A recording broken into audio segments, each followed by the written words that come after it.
Okay, coming up to a turn, time to go around it using a C2 continuous cubic spline that minimizes the overall centrifugal force. Has this ever happened to you? More specifically, have you ever tried to fit a nice smooth curve to some data, but found that the curve overshoots? No wonder we fell off the road. In this video, I'm going to show you how to stop cubic interpolation from exceeding the bounds of its dataset. Along the way, we're going to construct a really interesting plot that captures a ton of information about cubic behavior. This one picture will tell us everything we need to know to solve the problem.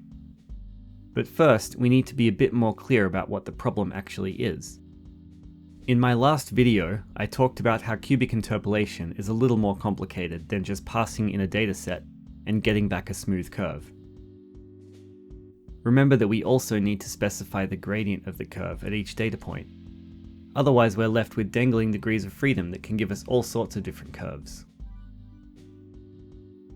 In that video, I also showed how to generate gradients that give us a really natural looking C2 continuous curve.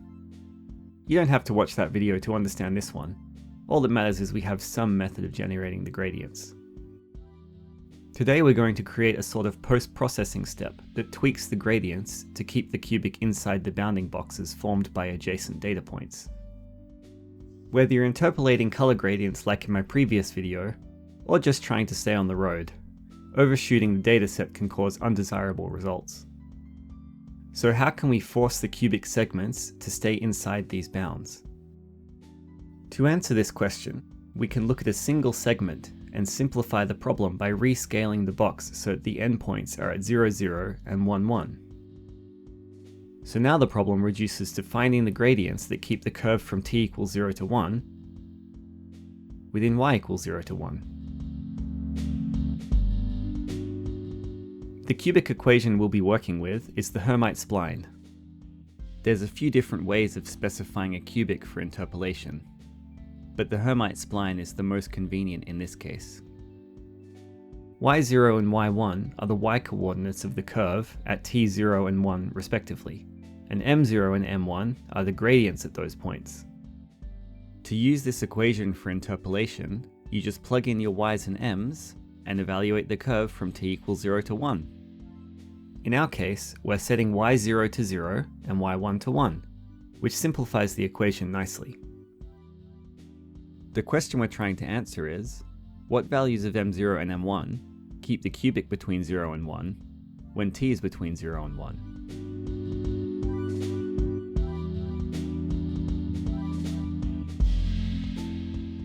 We actually only need to look at the local minima and maxima of the cubic, rather than the entire curve. Because if the cubic exceeds the bounding box, it must have a minimum or a maximum outside the box. After all, if the curve leaves from 0, 0 and goes outside the box, at some point it must turn around and come back to hit 1, 1. The point where it turns around will either be a local minimum or maximum. These points, also known as extrema, are the points where the gradient of the cubic is 0. A cubic can also have an inflection point, and this is another case where the gradient is 0. A cubic can have 0, 1, or 2 of these critical points. It's also worth mentioning that the cubic hermite spline might not actually be a cubic. It can also be a quadratic or even linear, since some of the values of m0 and m1 you plug in can cancel out the t cubed and t squared terms. So we can restate our problem in terms of the extrema. If the curve has any extrema with a t-coordinate between 0 and 1, the y-coordinate must also be between 0 and 1. There are a few ways to ensure that the curve stays inside the box. Our curve could have no extrema. The extrema could be outside t equals 0 to 1, or exactly on 0 or 1. Or the extrema could be inside t equals 0 to 1, but stay within y equals 0 to 1. We'll also have to consider the quadratic and linear edge cases. That's a lot of cases to think about. So to keep things organized, as we work through these situations, we'll fill in this plot, where we have m0 on the horizontal axis and M1 on the vertical axis. This dot will indicate where our cubic is on the plot. Currently it's at the origin because both gradients are 0. Every cubic we're going to look at today is somewhere on this plot, and we'll color code each location based on what the extrema are doing in the corresponding cubic. Let's get a few easy cases out of the way. If either gradient is negative, we can see that it'll immediately go out of bounds on that side. We'll indicate that on our plot using red. Another simple case is that if both gradients are equal to 1, our cubic equation cancels down to y equals t, which is just a line, so has no extrema and therefore stays in the bounds. We'll put a dot on our plot at 1, 1, and use blue to mean no extrema.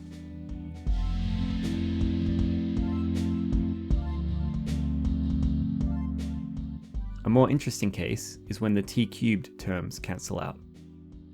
If we rearrange our equation, we can see that when m1 equals 2 minus m0, we get a quadratic. On our plot, that traces out this line.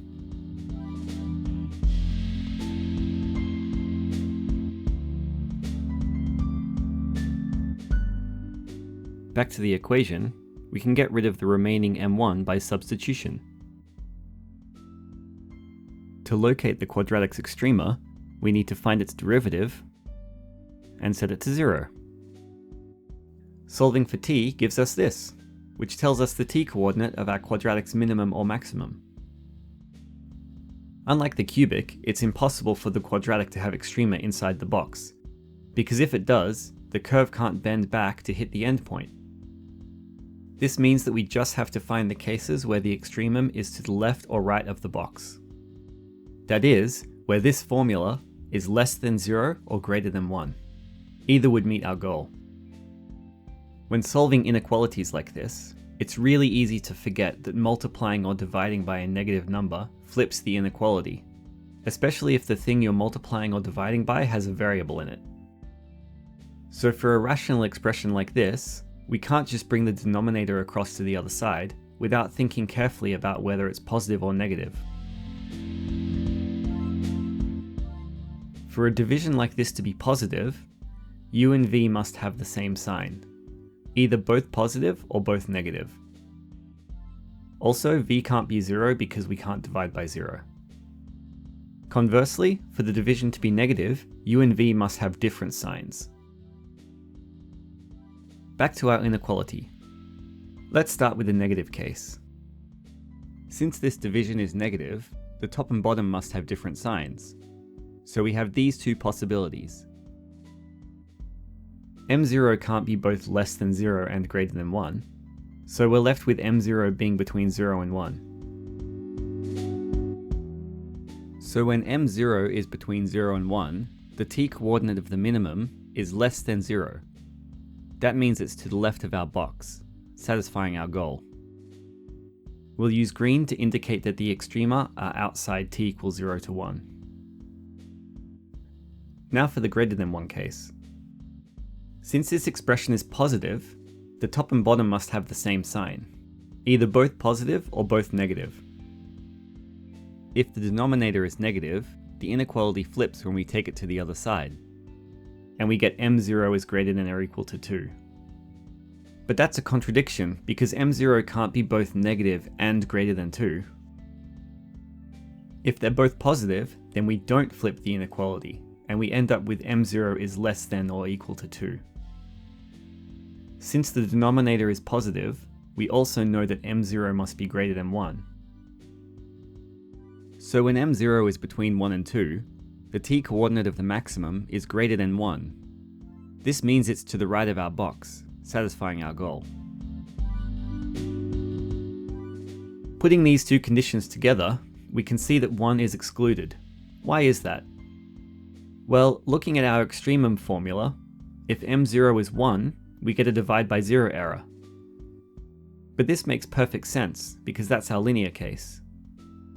Divide by 0 errors are important to take note of, not just because they make your equations undefined and fill your code with nans, but because they tell you something important about the situation. if you try to figure out what the divide by zero error actually means, it usually gives you important insights into your problem.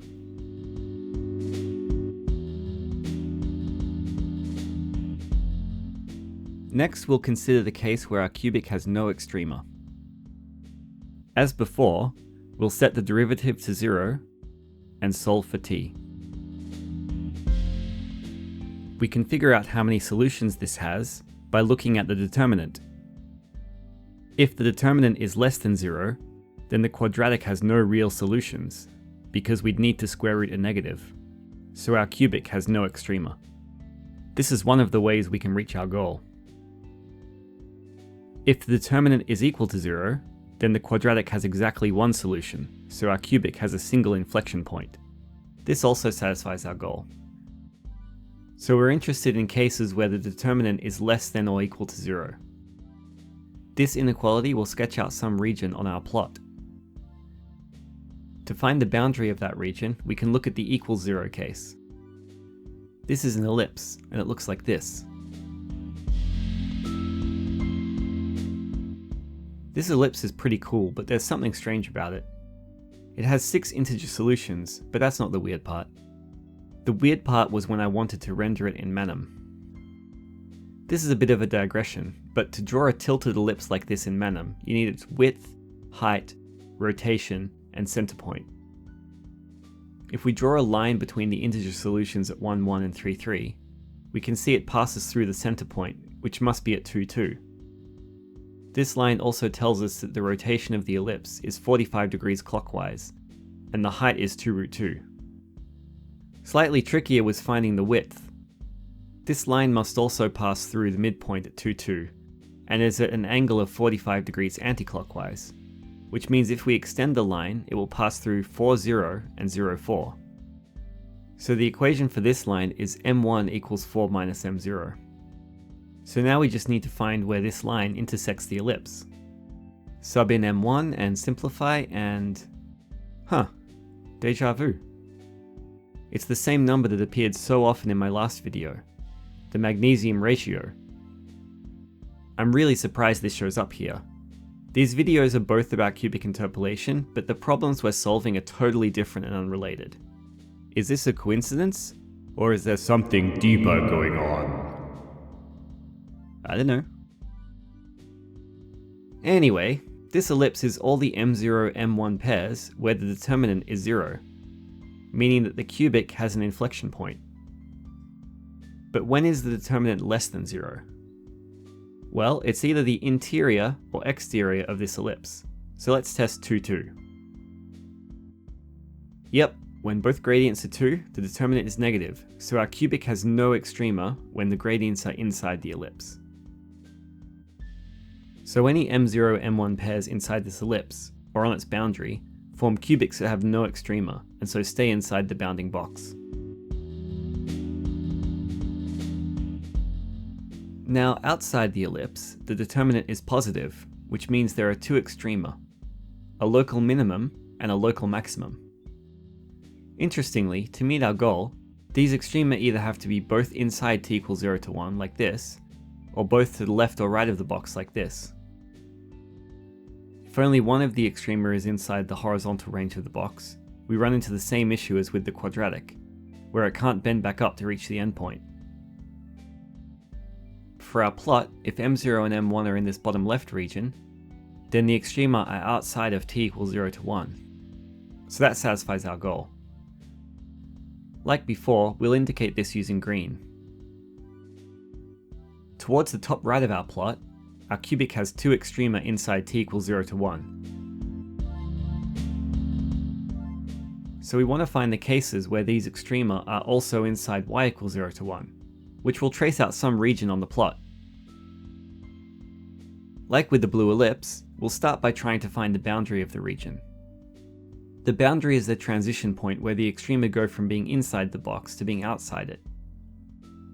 For the local maximum, that transition is the point where it just touches y equals 1. And for the minimum, it's where it just touches y equals 0. These 2 distinct ways of leaving the region will form 2 different curves that trace the edge of the region. The symmetry of the system means that those curves are going to be mirror images of each other, so let's just focus on the local minimum for now. The question we're trying to answer now is, what values of m0 and m1 have a local minimum that exactly touches the bottom of the box? In other words, we want there to be some point on the cubic with a gradient of 0 and a y-coordinate of 0.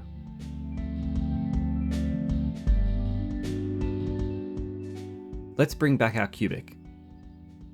This might get a bit messy, so let's preemptively rename some of these chunks to keep things manageable. Now we set the derivative to 0 and solve for t. And we have the t-coordinate of our two extrema. This equation looks so weird. It's like a wonky version of the quadratic formula. Anyway, we're focusing on the minimum at the moment, which for the cases we're interested in will always be the plus case of this plus minus. So this is the t-coordinate of our local minimum. To find the y-coordinate, we just have to substitute it back into our cubic. Remember, we're interested in the cases where the y-coordinate at the minimum is 0. Before we sub in our big expression for t-min, there's already a solution we can eliminate. One way to solve an equation that equals 0 is to factorize it, because when any of these terms is 0, the whole multiplication becomes 0. That means we can treat these two factors as two separate equations that both equal 0, and solve them independently. So one solution is that t-min itself could be 0, but this is not a very interesting case. We already know that the cubic goes through 0, 0, since that's one of the endpoints. If the gradient is 0 there, it just means m0 is 0, which traces the left edge of our plot. This is not the boundary we're looking for, so we'll ignore that case. Now let's sub in our expression for t-min and see what happens. It looks like we're stuck here because we have this square root that we can't simplify further. But there's a trick to dealing with these. If we isolate it on one side of the equals, we can square both sides, and the square root disappears. Let's expand, simplify, and factorize, and once again we can treat these as separate equations that each equal 0. Now we can undo our renaming and simplify, and here we have our candidate solutions. This one is just the m0 equals 0 case again. This one is the quadratic case we investigated earlier. If we tried to use it here, our expression for t-min would have a divide by 0 error, so it's not a valid solution. This final equation is the important one. It's a quadratic on its side. The bottom half just barely stays on the green side of the ellipse, which means its extrema are outside t equals 0 to 1. The top half sweeps out into the region we're interested in, with extrema inside the box. We can see it does indeed pin the minimum to the t-axis.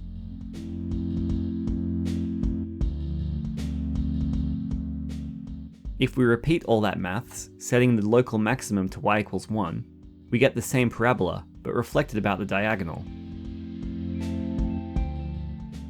And yep, this curve pins the maximum to y equals 1.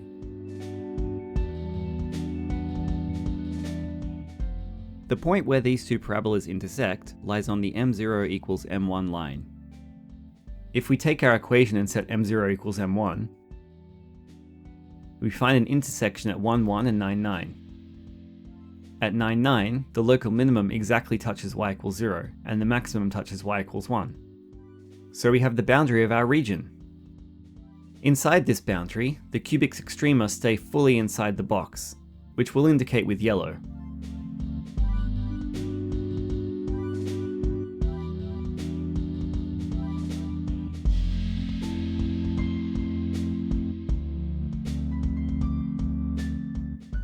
Outside the boundary, our cubic always exceeds the bounding box, so we'll colour everything else red.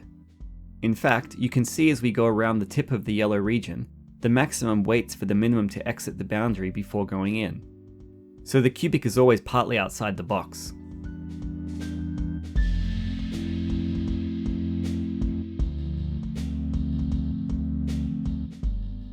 I think this plot is really pretty. It captures so much information about our cubic's behaviour in one clean image. But how do we use it to prevent our cubic interpolation from exceeding the data points? Well, we essentially just need to make sure our M0, M1 pairs are inside these green, blue, or yellow regions. If they fall outside, we need to move them inside.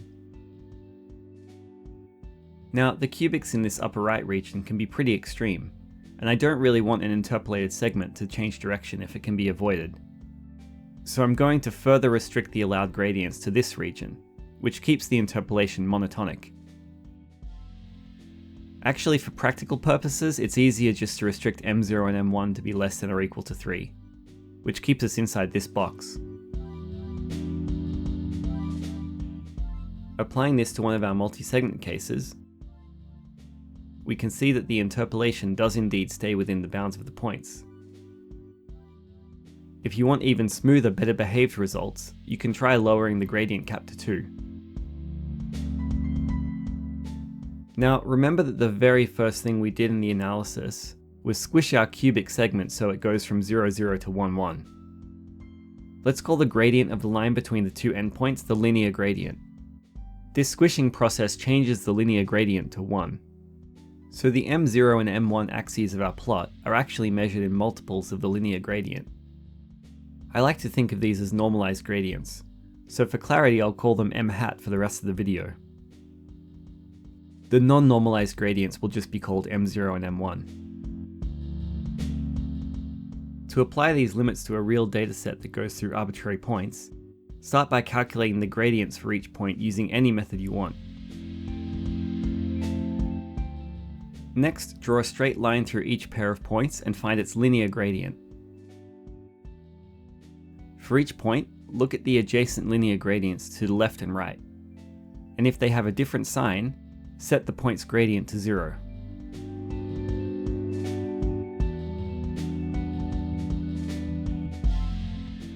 Also set it to 0 if either of the adjacent linear gradients is 0. Otherwise, divide the gradient at each point by the left linear gradient to find the normalized gradient, clamp it between 0 to 3, then multiply it by the linear gradient. Then repeat that process for the right linear gradient. Divide, clamp, multiply. It's nice that after all that analytical complexity, this clamping algorithm is so simple. So now we know how to keep a cubic interpolation inside the bounds of a dataset. Just clamp the normalized gradients between 0 and 3.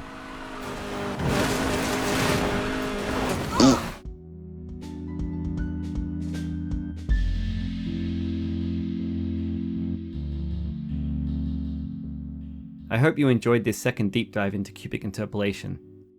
This unrelated fractal is your reward for getting through it. I promise my next video will be about something completely different. Thanks for watching.